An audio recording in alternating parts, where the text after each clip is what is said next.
Kitab al-Futuwa.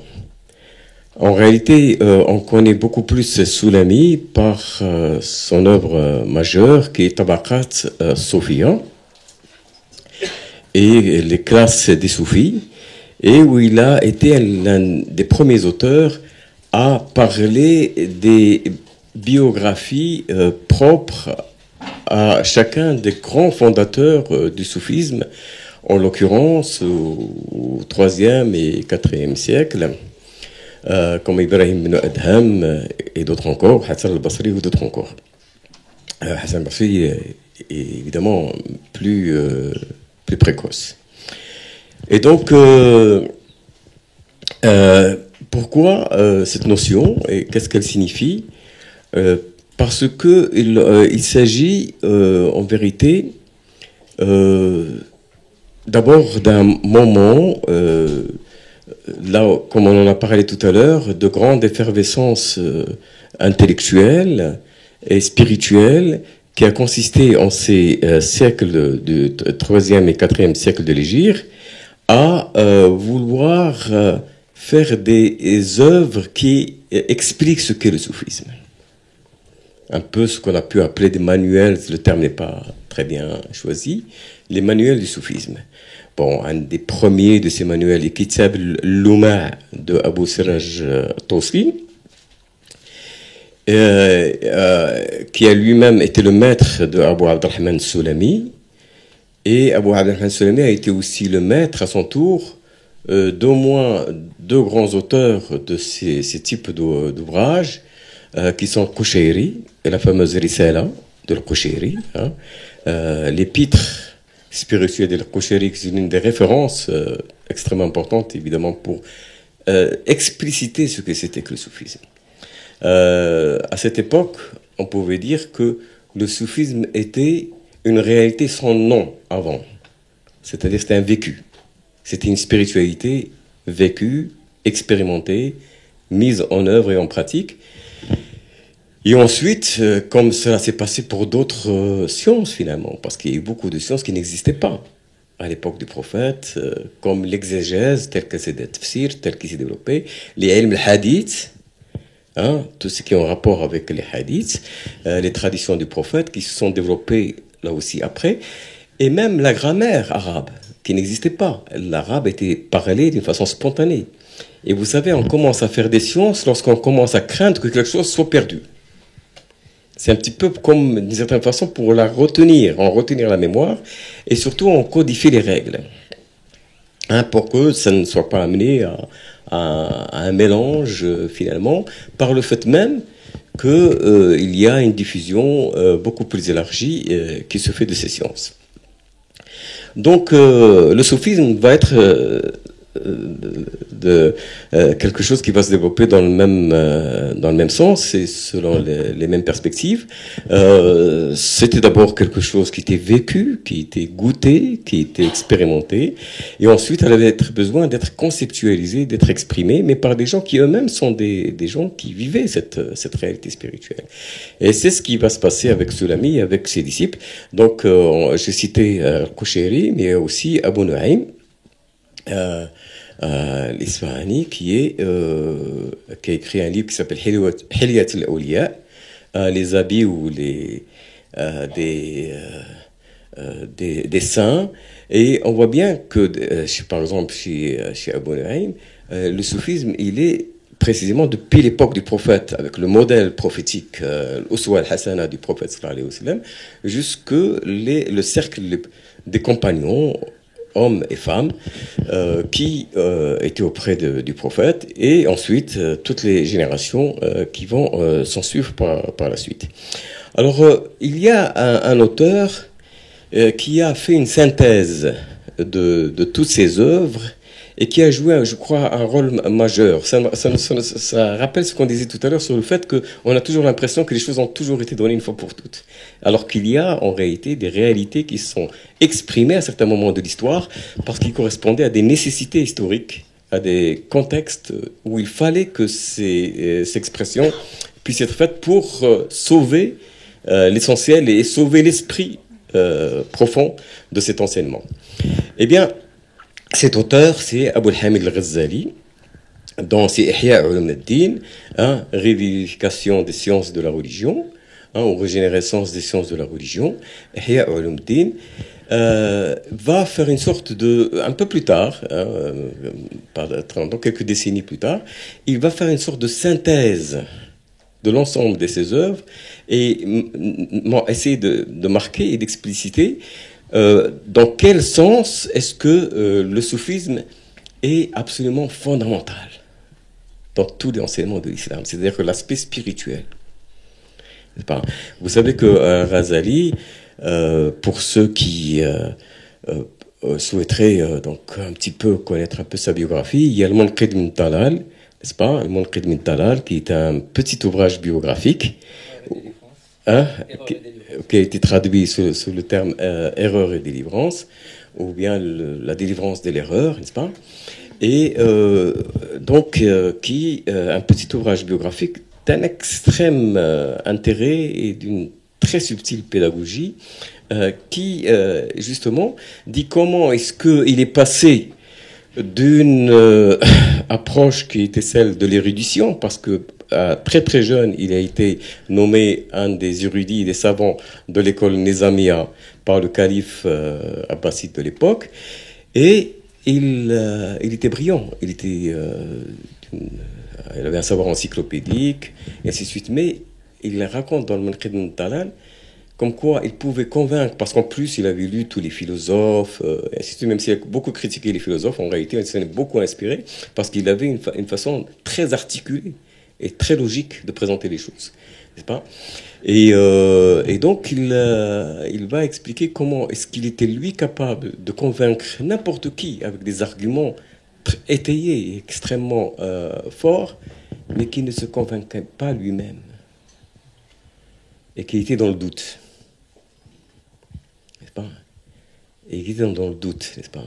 Donc il va introduire dans le Munqidh min Talal, il va introduire une approche qui est celle de la méthodologie du doute, que Descartes va déployer sur un autre registre bien plus tard, mais il va partir du doute lui-même pour essayer d'arriver au yaqin et à la certitude.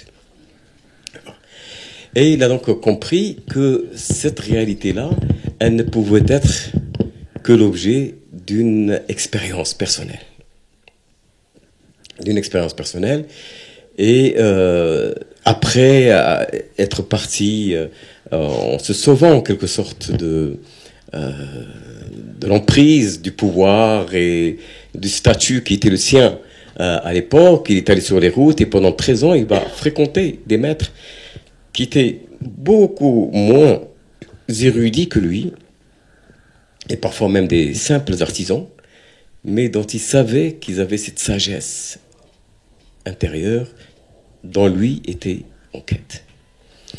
Et ce n'est qu'après donc avoir réalisé tout ce cheminement, cet itinéraire, qu'il va écrire une œuvre qui va révolutionner son époque et même avoir des répercussions jusqu'à aujourd'hui, qui est cette révivification des sciences de la religion, Ihya Ulum ad-Din, et qui, ces 4 volumes de cette œuvre-là, eh bien, il va dire les choses suivantes. Évidemment, il n'est pas question de faire ici une conférence sur le Ghazali, mais vous verrez quelle est la relation avec notre sujet. C'est que il va dire que, en réalité, la religion était devenue un instrument de pouvoir à son époque et une occasion de faire carrière. Par les jurisconsultes, par les ulama de l'époque, qui pouvaient devenir magistrats, qui pouvaient devenir préposés au habous, qui pouvaient se rapprocher du pouvoir, en l'occurrence, puisque, comme on le sait bien, la question religieuse et spirituelle était indissociable de la question temporelle. Et que donc, on avait fait de la religion une instrumentalisation et qu'on en avait perdu le sens et la finalité, qui est une finalité spirituelle. Et donc il va en quelque sorte essayer de développer tout cela aux grandes dames, comme on peut l'imaginer, de Tel Fuqaha de son époque, qui ont considéré qu'il opérait par là une profanation absolument impardonnable, n'est-ce pas? Et il va dire qu'il y a 2 sortes de ulum, ou de ilm, n'est-ce pas, de science. Il y a une science que l'on peut appliquer à ce monde, et il y a la science que l'on peut appliquer à l'au-delà. C'est à l'aspect spirituel. Et il dit que là, parmi les sciences que l'on peut appliquer à ce monde, n'est-ce pas, il y a le fiqh, il y a le ilm des jurisconsultes qui s'applique aux choses de comment c'est en rapport avec les rituels, avec les héritages, avec les lois, avec les règles, avec les codes, tout ce qui est codification. Et cela, c'est une science dont il n'est pas demandé à tout le monde qu'il en soit un spécialiste. Il suffit qu'il y ait quelques spécialistes dans la communauté pour pouvoir libérer tous les autres de cela, puisque quand on en a besoin, on va les voir. Et il disait, il n'y a pas besoin que tout le monde soit spécialisé là-dedans, on a besoin qu'il y ait d'autres spécialistes en médecine. Et il disait à son époque, n'est-ce pas, au XIIe siècle, dans les autres, on a besoin de construire des maisons, on a besoin d'architectes, on a besoin de médecins, et ainsi de suite. Et donc, et ça, c'est les sciences du monde. Mais même les sciences religieuses, ça c'est très intéressant à souligner, même les sciences religieuses peuvent avoir un aspect mondain ou temporel. Mais cet aspect-là n'est pas obligatoire pour tous. Il suffit d'aller demander son avis à un jurisconsulte pour qu'un taklif soit, n'est-ce pas, sur telle ou telle situation. Mais il y a les sciences de l'akhira, ulum al-akhira, et ces ulum al-akhira, ils se divisent en deux parties. Il y a ulum al-mukashafa, et les sciences du dévoilement spirituel, c'est-à-dire tout ce qui est en rapport avec la connaissance spirituelle intérieure. Tout ce travail que font les soufis de connaissance de soi, celui qui se connaît lui-même, celui-là connaît son Seigneur, n'est-ce pas, le fait de traverser cette connaissance de soi, eh bien, va amener à un dévoilement de certaines réalités spirituelles, de certaines, et c'est cela qu'il appelle lui le yaqin, c'est-à-dire que quand on a commencé à avoir le goût des choses, quand on commence à en avoir la saveur, comme disent les soufis, ou l'expérience, là, le degré de certitude est tout à fait autre que lorsqu'on ne fait que spéculer sur telle ou telle chose pour savoir si elle existe ou pas. C'est pas?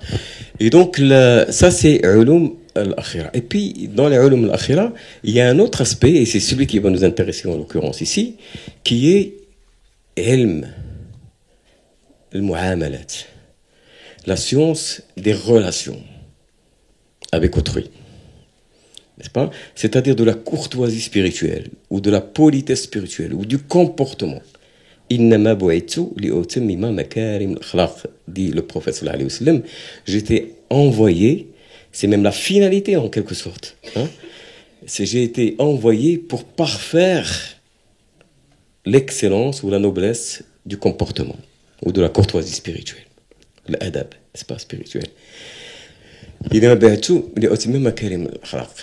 Donc il y a cette science, c'est plus que l'éthique, parce que l'éthique c'est un certain nombre de valeurs, de principes. C'est une science qui part de cette transformation intérieure. Il y a une transformation extérieure parce qu'il y a une transformation intérieure. L'humilité, par exemple, ou la générosité, ou la sincérité, ou l'intégrité, ou la gratitude, ou toutes ces valeurs, hein, qui sont les valeurs spirituelles, eh bien, c'est parce que d'abord elles sont vécues, on en a compris le sens intérieur, qu'elles s'expriment du point de vue extérieur. Parce que signifierait d'ailleurs une humilité qui ne s'exprimerait que d'un point de vue extérieur? Ce serait la pire des situations. Enfin, et donc, et ainsi de suite par rapport à l'ensemble des autres valeurs dont il est question. Donc, il y a, comme Ibn Arabi le dira, il y a un processus qui est dialectique entre l'intériorité et l'extériorité. L'intériorité est pour Ibn Arabi tahaqquq, la réalisation. Et après ce tahaqquq, il y a le takhalluq. Innama bu'ithu li'utammima makarim al-akhlaq. Le takhalluq, c'est le comportement extérieur. Donc on comprend que les deux aspects sont intimement liés. Et c'est cette science des mu'amalat qui est un takhalluq, n'est-ce pas, qui va fonder justement le foutoua, la chevalerie spirituelle. Pourquoi? Parce que le terme, bon, qu'on a traduit ensuite par chevalerie, mais pourquoi pas, c'est un terme intéressant. On dit chevalerie spirituelle parce que il y a l'idée de la spiritualité en action, en relation. C'est pas simplement en contemplation. La contemplation, certes, est là. Elle est première.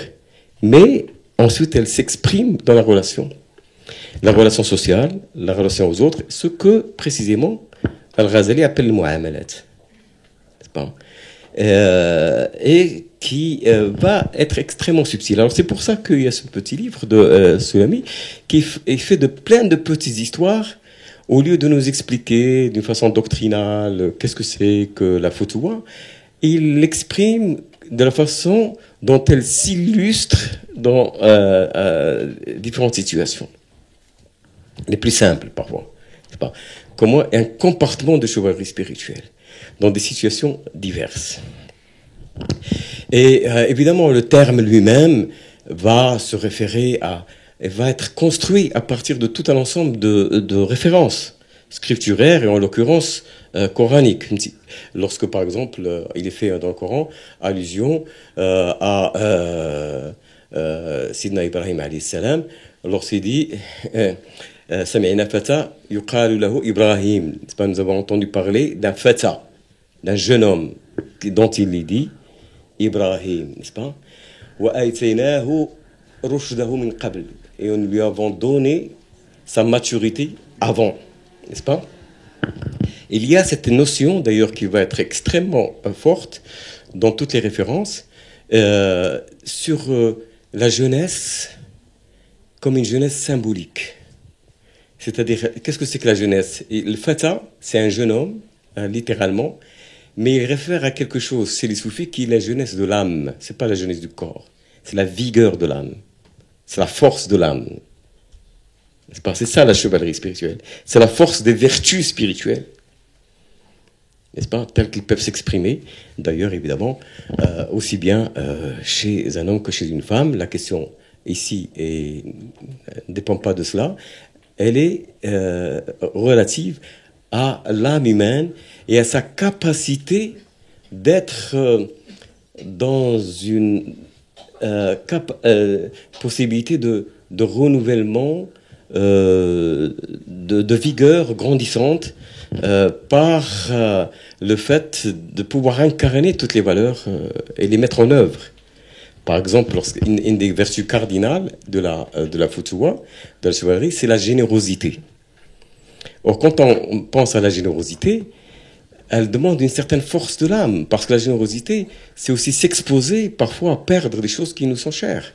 Parce qu'il n'y a pas que la générosité, évidemment la générosité matérielle, mais c'est la générosité de son temps, c'est la générosité de ce qui nous est cher, c'est n'est-ce pas? Vous n'allez avoir la droiture que ce que vous dépensez de ce à quoi vous êtes le plus attaché. Hein?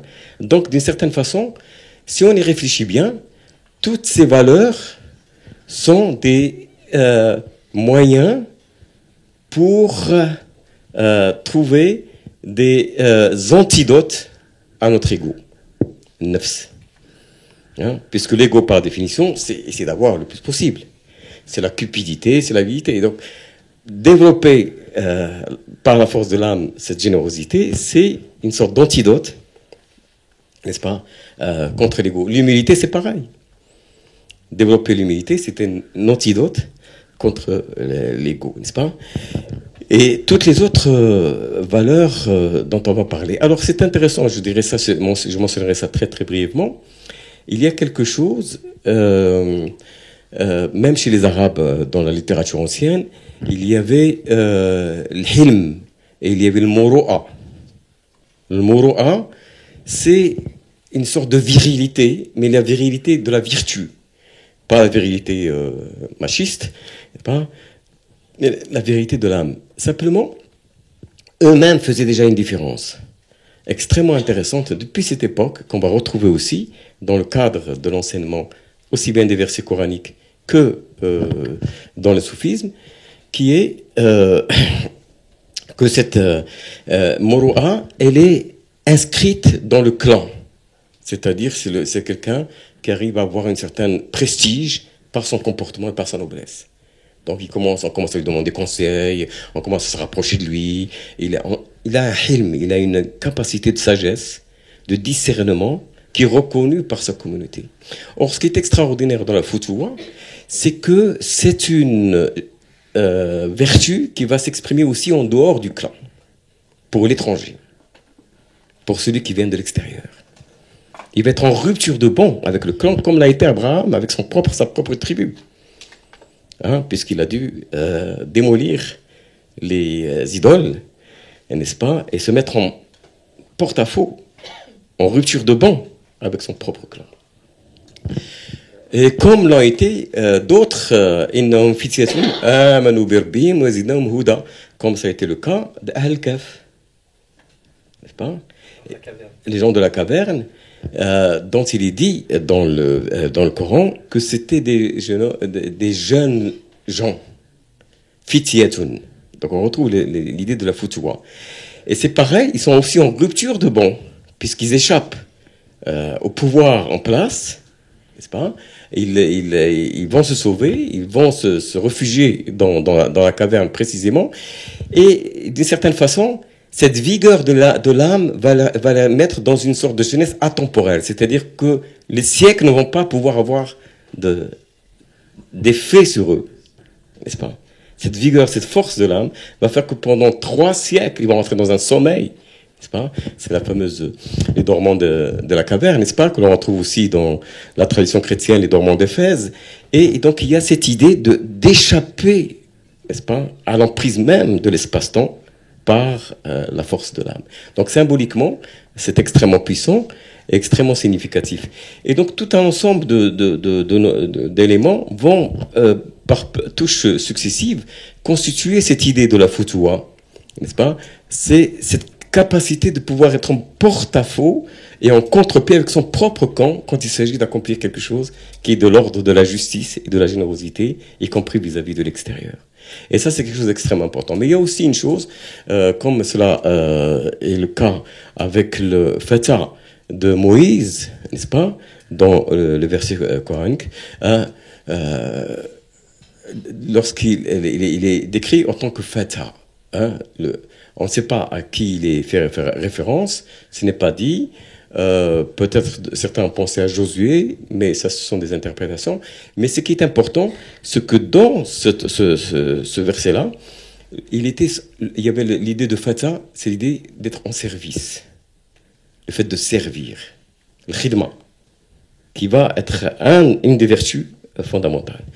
Et le khidma, en l'occurrence, et c'est ça qui est important, et on trouve toujours cette idée de la générosité de l'âme, et qui est une sorte d'antidote à l'ego, c'est-à-dire que finalement, avec le khidma, avec le comportement, avec takhluq, on va pouvoir réaliser des états que d'autres réalisent par d'autres moyens.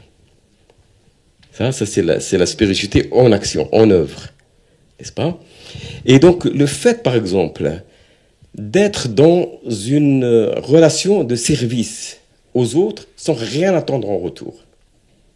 C'est-à-dire de le faire pour Dieu seul. Nous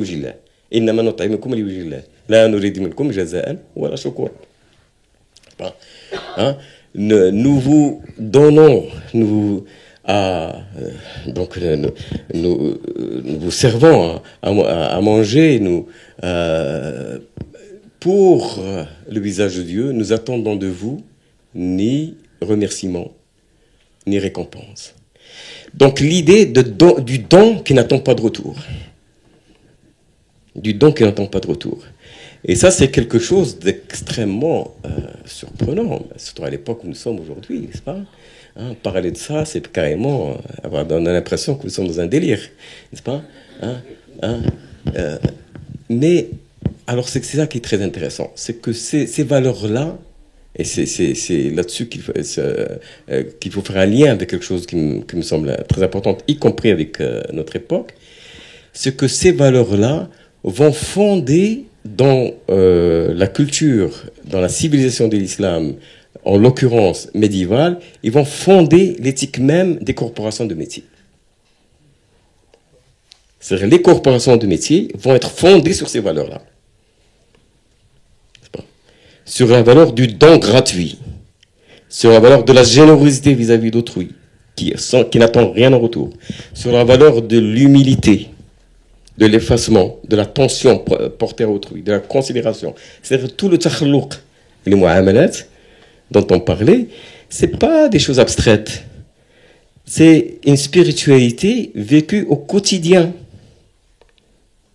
chaque jour, dans sa relation avec chacun d'entre nous, aussi bien sur le plan le plus proche, sur le plan familial, que sur le plan social ou sur le plan du travail. Alors on comprend qu'une économie qui est basée sur une telle approche est une économie dans laquelle le travail et les spiritualités ne sont pas séparés. Travailler sur un plan extérieur, mais avec un esprit qui fait que le travail devient ubudiyya en elle-même, ou ibada, n'est-ce pas? C'est-à-dire que le travail lui-même, dans cet esprit-là, devient une forme de prière ou de méditation ou de contemplation. Et donc, on crée évidemment un contexte qui n'a plus rien à voir avec les contextes de souffrance ultime, n'est-ce pas, ou de lieu de torture que deviennent les entreprises modernes, n'est-ce pas, où il faut essorer chaque personne, n'est-ce pas, aussi loin qu'il est possible de le faire pour obtenir tel ou tel résultat. Ou l'idée même que le contexte d'un travail peut devenir un contexte de fraternité et de générosité est quelque chose de totalement exclu. Pourquoi? Parce que nous partons de deux paradigmes totalement différents. Il y a le paradigme qui est celui d'une forme de travail d'entreprise qui est basé sur l'ego. Il y a le paradigme qui est basé sur le non-ego. N'est-ce pas? Sur le fait que le travail doit être une occasion de pouvoir travailler aussi sur soi et effacer autant que possible son propre ego par la même occasion, dans ce contexte. Et donc c'est comme cela que il y a toute une configuration de valeurs et tout un ensemble de communautés qui se sont créées. Alors par exemple, on a Anatolie, il y a les fameux Akhi, qui sont des corporations de métiers, n'est-ce pas, qui sont basées sur ces valeurs-là. Il y a évidemment dans tout le monde persan aussi tout un ensemble de corporations de métiers qui sont basées sur les mêmes valeurs de chevalerie, n'est-ce pas.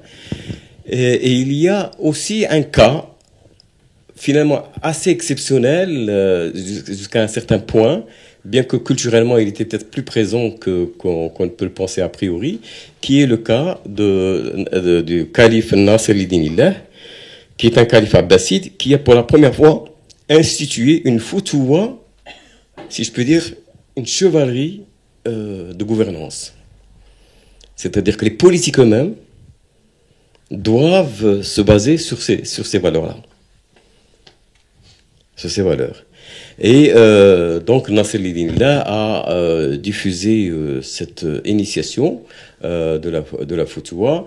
Il y a un article très célèbre pour les gens qui s'intéressent à ce type de recherche de Hanner Purzgal, qui a un Allemand qui a montré la précocité de ce type de chevalerie dans le monde musulman, même vis-à-vis de d'autres formes de chevalerie qui allaient se développer dans d'autres cultures, mais plus tardivement. Et donc, il y a cette idée qui aujourd'hui aussi n'est pas loin de nous échapper, elle n'est pas loin de nous échapper, parce qu'aujourd'hui, la déconsidération du politique est telle que on se dit, quand même, s'il y avait quelques valeurs qui étaient attachées à cela, ça serait quand même pas si mal, n'est-ce pas? Mais aussi parce que on a aussi instrumentalisé, et là ça nous renvoie à Ghazali, on a instrumentalisé la politique ou la spiritualité à des fins politiques. Instrumentaliser la spiritualité à des fins politiques. Ça c'est un des grands drames des musulmans contemporains. Et donc pour cela, il faudrait ressortir avec cette idée un peu, pour moi, un peu schématique, mais qui nous donne un peu une perspective. C'est de dire ce qu'il faut aujourd'hui, c'est non pas politiser le spirituel, mais spiritualiser le politique. C'est de ça dont il s'agit. C'est-à-dire une foutoua, une charte de valeurs, de références, qui font que ce qui est important, c'est l'état d'esprit des choses. Parce que l'aspect extérieur, eh bien, il peut être habité par toutes sortes de fausses valeurs ou de fausses idoles. Ne serait-ce que, par exemple, je ne vais pas être beaucoup plus long que ça parce que on pourrait développé sans cesse un peu dans ce sens. Mais c'est une culture et une subtilité de comportement qui est d'une telle profondeur qu'aujourd'hui, on a du mal à pouvoir s'imaginer tout ce que ça peut représenter dans le comportement de tous les jours. Il y a une petite histoire de Junayd, qui est un des grands maîtres du soufisme, qui a rencontré un des fatas persans de son époque, qui s'appelle Abu Hafs al-Haddad, et qui ne parlait même pas l'arabe, mais qui était connu comme un grand chevalier, un grand fata. Donc vous voyez, la question, c'est pas l'érudition, comme nous le montrait Al-Ghazali, mais la réalité des États. C'est ça qui est en jeu. Et donc, Junayd était entouré, c'était un grand maître reconnu de son époque, et il rencontre Abu Hafs al-Haddad, et il lui dit, qu'est-ce que pour toi la foutouwa? Et Abu Hafs lui dit, mais vous êtes servi par l'éloquence, par le savoir, je vous laisse répondre.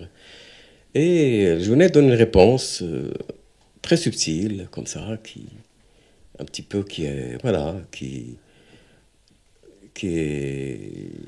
va expliquer que il faut se défaire du regard de l'autre, il faut faire les choses avec une sincérité. Et Abu Hafs écoute, et puis il dit la chose suivante, il dit, je vous ai entendu, mais pour moi, la foutouwa, an tunsif wa la tantasif, c'est essayer d'être droit sans chercher à exiger des autres d'en faire autant. Alors c'est tout un programme. Hein.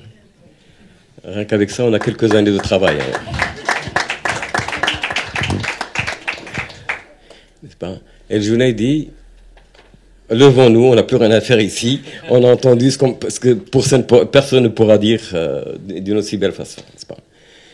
Et voilà, ne serait-ce que de se référer à cette sagesse, à cette signification, et de voir comment aujourd'hui tout cela peut être transposé dans un monde qui est en détresse, dans le monde qui est le nôtre.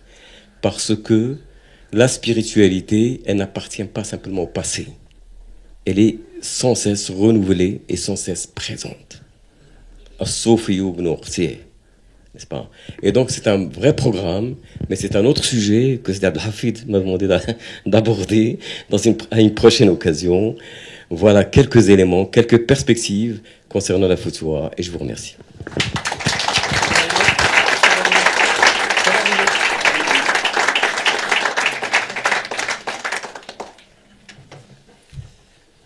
Merci beaucoup Sidi Fawzi,